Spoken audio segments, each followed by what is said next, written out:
Kung minsan ba naisip mo bakit may mga bagay o sitwasyon na parang unfair, na sana ikaw yung mas top priority dahil ikaw ang mas deserve kesa sa iba? Kung minsan ba naisip mong bakit parang mali ang mga nangyayari sa paligid mo ngayon? Naisip mo bang i-push ang gusto mo para maging tama ang lahat at sitwasyon? Sa videong ito, pag-uusapan natin ang realidad ng buhay, especially when it comes to trial and error. Part pa din ito ng ating personality development serye kung saan huhubugin natin ang ating mga sarili para mas maging kapaki-pakinabang tayo at mas mabilis mong ma-manifest ang mga inaasam-asam mong magandang pagbabago sa buhay mo. Maswerteng araw sa lahat ng taga-subaybay ng Moment by Rian Podcast Vlog. Kamusta ka, Frenny? Kamusta kayo, Frenny? Pansin mo ba na medyo sablay ang buwan ng Marso sa'yo? Whoops! Huwag kang mainis. Huwag kang manisi ng ibang tao. Huwag mo din sisihin ang sarili mo. Remember this. Tayo ang gumagawa ng buhay natin. Tayo ang co-creator ni God, kaya naman para mas maintindihan mo at malawakan ang pag-iisip mo, narito ang mga gabay at paliwanag kung bakit hindi sumang-ayon sa'yo ang mga araw at linggo ng buwan ng Marso. Nakakaranas ka ba ng biglaang problema o nakaranas ka ba ng biglaang problema ngayong Marso? O mga sitwasyong hindi sumang-ayon sa iyong kagustuhan? Nakaranas ka na ba na parang sunod-sunod na problema, sakit ng ulo, mga bagay o sitwasyon na hindi nagpapatulog sa iyo? Ang tinutukoy ko ay ang month ng Marso or ng March ngayong 2024. Kung oo ang sagot mo, narito ang mga dahilan. We were under the influence of Neptune, in short, Pisces, which is underwater element. Tatagalugin ko mga Frenny para mas maintindihan ng nakararami. Kaya tayo nagkakaroon ng mga ganitong sitwasyon ng buwan ng Marso, ito ay dahil sa tinatawag na astrological movement ng Neptune or Pisces. Ang Neptune or Pisces ay underwater element. Ito ay kumakatawan sa emosyon ng isang tao. Hindi lang basta emosyon, kundi deep emotions. Meaning, bugso ng damdamin at kada galaw natin o desisyon ay binabase natin sa damdamin natin at ito ang tinatawag na padalos-dalos na desisyon. Kaya kung hindi mo kayang kontrolin ang iyong emosyon, malamang tatamaan at tatamaan ka ng Neptune frequency. Kung unang mga araw o linggo ng Marso ay napansin mo na, good for you dahil alam kong nakagawa ka na ng mga ritual for that dahil marami tayong aralin para dyan. Pero kung hindi pa, okay lang, self-love ang kailangan mo at meditation including pagligo ng may asin hanggang matapos ang Marso. Para naman sa mga nakaranas ng medyo sablay na Marso, good news dahil tapos na po ang paggalaw ng Neptune at papasok na ang Aries bago magkatapusan. To be honest, habang pinapanood mo ito, I'm sure nag-shift na ang Pisces to Aries, nothing to worry. Pero dapat maligo pa din ng may pinch of salt hanggang katapusan ng Marso.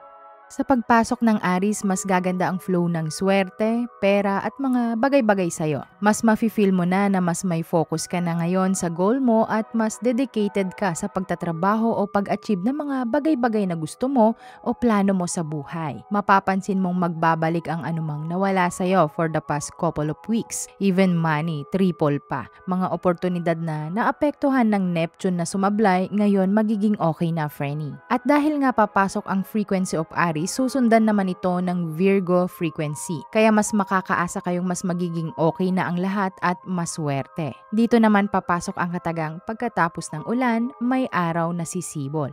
And this is true mga Frenny. Kung alam mo lang balansehin ang emosyon mo, mas madali na lang para sa'yo ang mga bagay-bagay. Hindi lahat ng tao mag-a-adjust sa emosyong meron ka sa moment na yon, sa oras na yon at sa sitwasyon na yon dahil gaya mo, ang iba ay may emosyon din. Lagi nating iisipin ang mga bagay na lalabas sa ating mga bunganga. Tandaan nyo ang sasabihin kong ito. Anumang energy ang inilalabas nyo, anumang mga salita at emosyon ang ipinapakita nyo, yan din ang inaakit nyo sa universe. So kung negative ka, puro ka negative, then ang darating sa'yo, negative energy. Kaya nga lagi kong ipinapaalala na maging positibo sa lahat ng bagay. So narito ang dapat nyong gawin hanggang katapusan ng buwan ng Marso. Ito ay ang salt cure.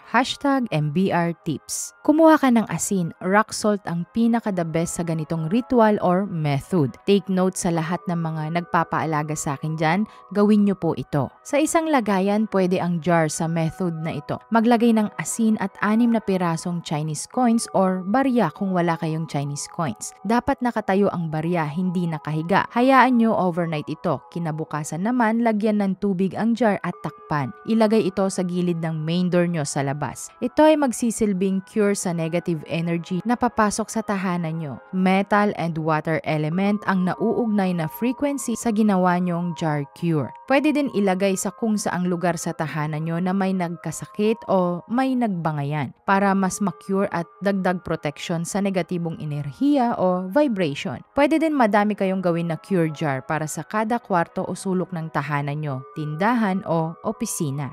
Tandaan, ito ay cure jar, hindi dapat hawakan ng bare hands nyo, meaning kapag itatapon nyo na, mag-gloves kayo o gumamit ng plastic sa kamay. Hindi nyo pwedeng hawakan ang bote na walang gloves or plastic sa kamay dahil ito ay puno ng negative frequency. Ang dapat gawin ay ilagay ito sa plastic at itapon sa malayo o sa basurahan. Huwag bubuksan dahil kakapit sa'yo ang anumang negatibong enerhiya na nahigop nito. Huwag nyo din subukan na buksan at itapon sa mga sink o lababo at gamiting muli ang jar. That's a big no mga frenny. Gumamit na lamang kayo ng panibagong lagayan once na gagawin ulit ang method. Trust me, effective itong method na ito. Thank me later, ika nga. So yun lang, ito ay gabay na maaring makatulong sa magandang pagpasok ng enerhiya sa inyo. Huwag kalimutan magdasal ng taimtim dahil yan ang pinakamabisang sandata sa lahat. Samahan ng sipag at diskarte para ang buhay ay swerte. Hanggang sa muling aralin, salamat sa pakikinig. Ingat!